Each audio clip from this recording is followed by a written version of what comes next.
Thank you and good morning. It is certainly a pleasure for me, on behalf of the Caribbean Broadcast Media Partnership on HIV and AIDS, to welcome our very special guests from UNAIDS and indeed the UN family. Just in June, on the 21st of June to be precise, we were all here, and we want to thank Reverend Holder and the team here at Collymore Church of the Nazarene for welcoming us so well for our Regional Testing Day service. It was our very first during the period of Regional Testing Day. And indeed, the Barbados Evangelical Association, under the presidency of Reverend Dr. Nigel Taylor, for so graciously facilitating us to welcome Michel Sidibe and his team to Barbados. It is his first visit to Barbados, but not the first to the Caribbean, so we are very pleased to have him join us here in Barbados on a weekend. He's given up his weekend to focus on the work for which he is very passionate, and his efforts are tireless. Through him, we have all been challenged to end AIDS by 2030. I'm sure he will speak more about that. Combination efforts, fast-tracking our efforts to do so, will require each of us to make a difference. And so it is certainly my honor to welcome him to Barbados and to welcome him to address you this morning. Praise the Lord. Praise the Lord. Let me start by saying thanks to God to give us an opportunity to meet this morning, to be able to be here and to interact with you. I want to thank also the church and all of you, because the issues I have to share with you, it is the issues of social justice. A few years back, we were lost. We didn't know what to do. When I was traveling throughout the world, the hospital beds were full of people dying. No hope. It was just despair. Every single place. When people were just identified HIV positive, the only thing we can say to them is death sentence.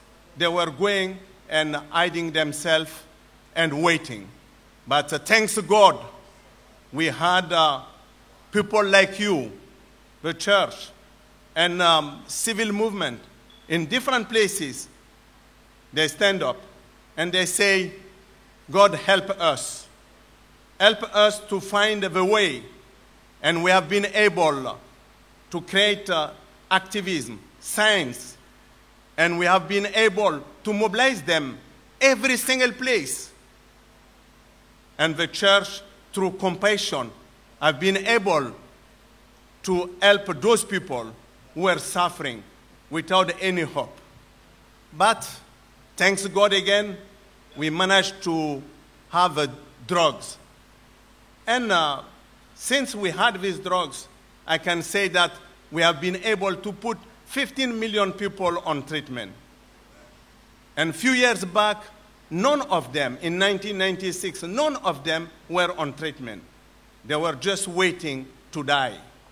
And thanks God, today we can say in Barbados, during the last 6 years, we didn't have any baby born with HIV.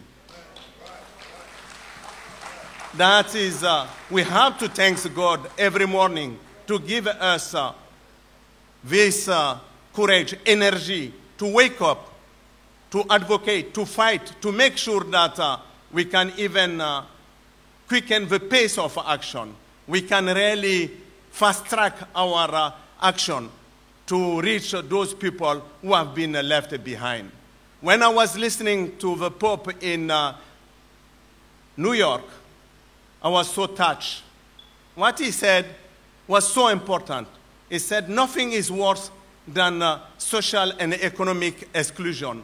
Nothing is worse than social injustice. Nothing is worse than building society on a concept which is not sharing.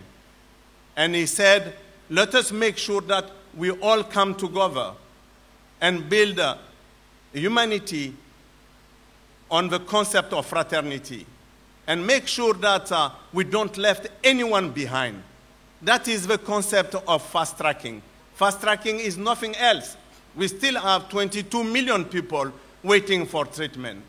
Those people are desperate. They don't know what to do.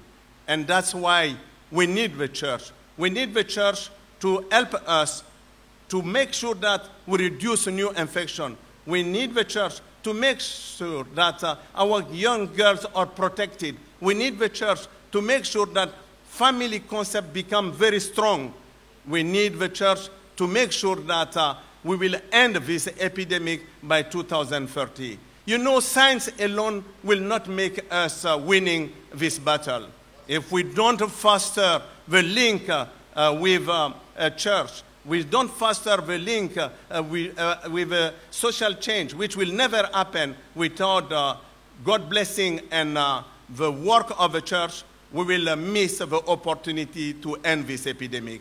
That's why I want to thank you. I thank God. I thank the Lord for making sure that He gave me this opportunity to address you today. Each of you is certainly the hand of the Lord to help us to reach and to give your hand to the one who cannot be with us today because they are suffering, because they are sick, because they don't have access to treatment, because they are discriminated, because they are excluded, because they are just not recognized as a human being in our society.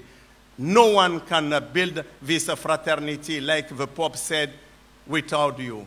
No one is you who can build this fraternity, who can be the bridge between people and give hope to our society to be better. And I want to thank you, for what you have been able to do, and thanks the Lord that we have been able to move from despair to hope. Today, it's not anymore 18 pills we are giving to people who are sick with HIV. We are giving them one pill. And just 2 days ago, I can tell you, with the grace of the Lord, we have been able to discover again a new injection which will be given to people who are sick every 2 months. So thanks God, thanks the Lord, and I want to thank you for your effort.